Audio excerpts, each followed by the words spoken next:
মোচা ছাড়ানোর জন্য অনেকটা সমস্যায় আর অনেক সময়ের ব্যাপার থাকে। কেমন হয়েছে? সুন্দর হয়েছে। তো এইগুলো এখন আমি শিলনোড়াইতে নিয়ে নিচ্ছি। তো বন্ধুরা, আজকের আবারও তোমাদের সামনে নতুন একটা ভিডিও নিয়ে হাজির হয়ে গেছি। তোমাদের এই কলা মোচার অনেকগুলো রেসিপি অনেক ধরনের শেয়ার করেছি। তো আজকের কলা মোচার সম্পূর্ণ আলাদা একটা রেসিপি তোমাদের সঙ্গে শেয়ার করব। তো চলো বন্ধুরা, পুরো ভিডিওটা দেখতে থাকো। আশা করব আজকের ভিডিওটা খুব ভালো লাগবে। এই রেসিপিটা যতটাই সহজ, খেতে কিন্তু ততটাই দুর্দান্ত স্বাদের হয়। তো চলো এখন বন্ধুরা, এই কলা মোচা ছাড়ানোর জন্য অনেকটা সমস্যায় আর অনেক সময়ের ব্যাপার থাকে। আমাদের হাতে না সময় থাকলে আমরা কিন্তু এই কলা মোচাগুলো বাড়িতেই রেখে নষ্ট করে ফেলি, কিন্তু বাড়িতে তৈরি করার সময় থাকে না। কারণ কলা মোচাটা রেডি করাটাই অনেকটা সময়ের ব্যাপার। তো আজকের সেই সময়টা খুবই অল্প সময়ের মধ্যে কত সহজে আজকের কলা মোচাটা এইভাবে রেডি করে নেব, সেই সব কিছু আজকে তোমাদের সঙ্গে শেয়ার করব। তো প্রথমেই আমি এই আস্ত কলা মোচাটার কিছু ছাল আমি ওপর দিক থেকে ছাড়িয়ে নিয়েছি। এইগুলো কিছুটা ছাল আমি ছাড়িয়ে নেব, ওপরের যে ছালগুলো আছে সেগুলো ছাড়িয়ে নিয়েছি। তো আর আমি ছাড়াবো না, এখন আমি এই কলা মোচার এই শক্ত অংশটা কেটে দেব। তো এইভাবে এই আস্তটাকে আমি এখন রান্না করব, সেদ্ধ করে নেব। তো এখন আমি গ্যাসটা অন করে একটা কড়াই বসিয়ে দিয়েছি, আর কড়াইয়ের মধ্যে এখন দিয়ে দেব জল। এখানে কিন্তু বেশ কিছুটা জল দিয়ে দিতে হবে। এখন আমি এই আস্ত কলা ভরাটা এখানেই দিয়ে দেব। তো এখানে আমি আর কোনো কিছুই দেব না, এই অবস্থাতে আমি এখন ঢাকনা দিয়ে দেব। আর একটা ফুট এটা কিছুটা সেদ্ধ হয়ে গেলে এই যে ফুলগুলো, তারপর আমি এটাতেই দিয়ে দেব, কারণ এই ফুলগুলো এখন যদি দিয়ে দিই অনেকটা বেশি সেদ্ধ হয়ে যাবে। তো বন্ধুরা, এখন আমি কলা ভরাটা কতটা সেদ্ধ হয়েছে সেটা দেখে নেব। আর এর ফাঁকে একবার আমি ঢাকনাটা খুলে এক পিঠ উল্টে দিয়েছি। তো খুব ভালো করে সেদ্ধ করে নিয়েছি। আর কলা মোচার এই যে ফুলগুলো, এটা কিন্তু এক পিঠ যখন আমি এইভাবে উল্টে দিয়েছিলাম, তখন আমি এটা এইভাবে এই ফুলগুলোও দিয়ে দিয়েছিলাম। তো এইদিকে আমি এইভাবে তুলে নেব এখন।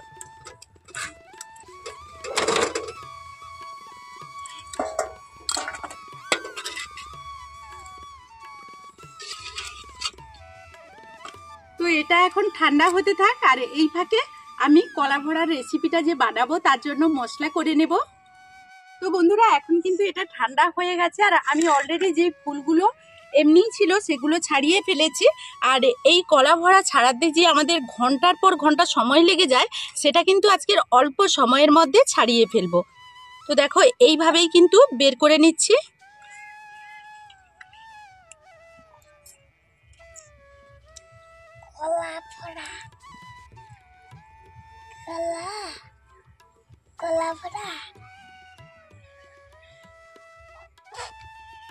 তো এখন আমি কলা ভরাগুলো ছাড়িয়ে নিয়েছি, আর এই যে নরম অংশটা এটা একটু ভেঙে নেব, এইভাবে ভেঙে নেব।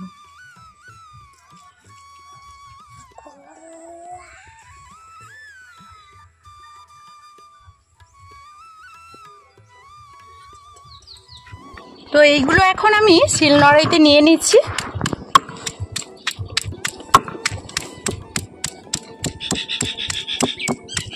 এইভাবে একটু থেতলে নেব। এখন আমি এটাকে বেটে নেব।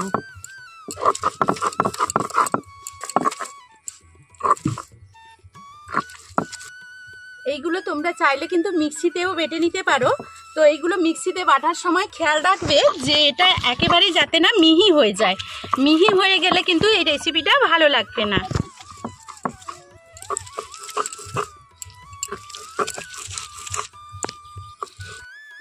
এটা খুব ভালোভাবে বেটে নিয়েছি।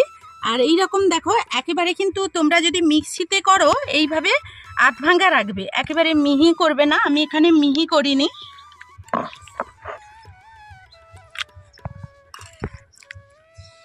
তো এখন আমি গ্যাসটা অন করে কড়াই বসিয়ে দিয়েছি। কড়াইয়ের মধ্যে দিয়ে দিচ্ছি সরষে তেল। তো অল্প সরষে তেল দিচ্ছি। তো এখানে দিয়ে দিচ্ছি কয়েকটা শুকনো লঙ্কা। লঙ্কাগুলোকে খুব ভালোভাবে ভেজে নেব। আর এখানে দিয়ে দিচ্ছি 1 চামচ জিরে। জিরেটা দিয়ে খুব ভালোভাবে ভেজে নেব।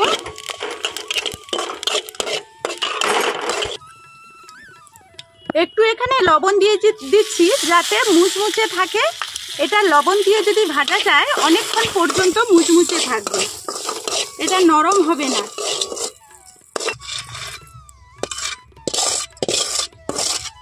আবার ওই কড়াইয়ের মধ্যে দিয়ে দিচ্ছি সরষে তেল,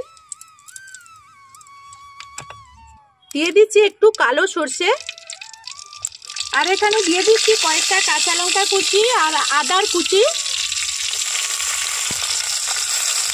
খুব ভালো করে এটাকে ভেজে নেব। আদা, কাঁচা লঙ্কা, সরষে খুব ভালোভাবে ভেজে নিয়েছি এখানে। এখন আমি দিয়ে দেব কুচনো পেঁয়াজ। অল্প একটু পেঁয়াজ দিলাম।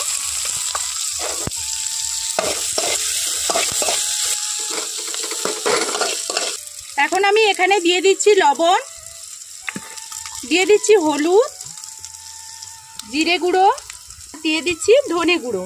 সমস্ত কিছু খুব ভালোভাবে আবারও ভেজে নিচ্ছি।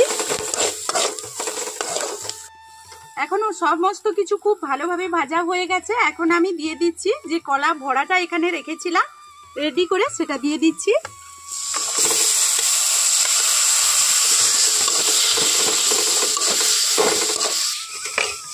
এখন আমি এটা খুব ভালোভাবে 5 মিনিট মতো এইরকম হালকা আঁচে রান্না করে নেব।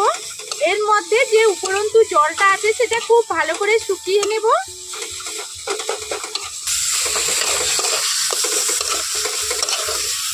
এইদিকে আমি যে লঙ্কাটা ভেজে রেখেছিলাম সেটা খুব ভালোভাবে মেখে নেব।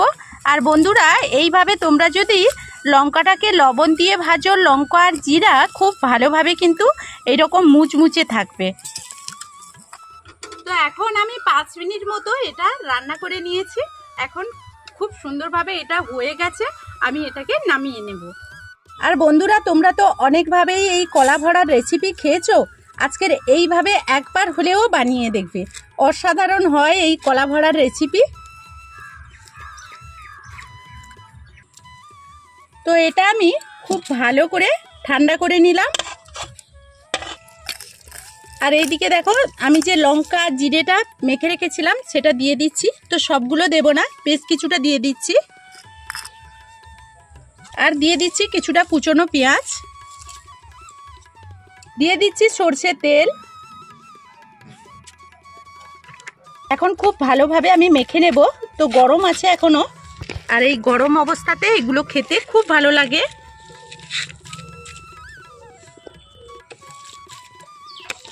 তো এখন আমি খুব ভালোভাবে কিন্তু এটাকে মেখে নিয়েছি।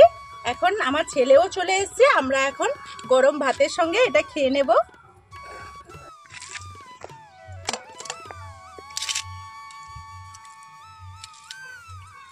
প্রথমেই কিন্তু কিরণকে দিয়ে দেব।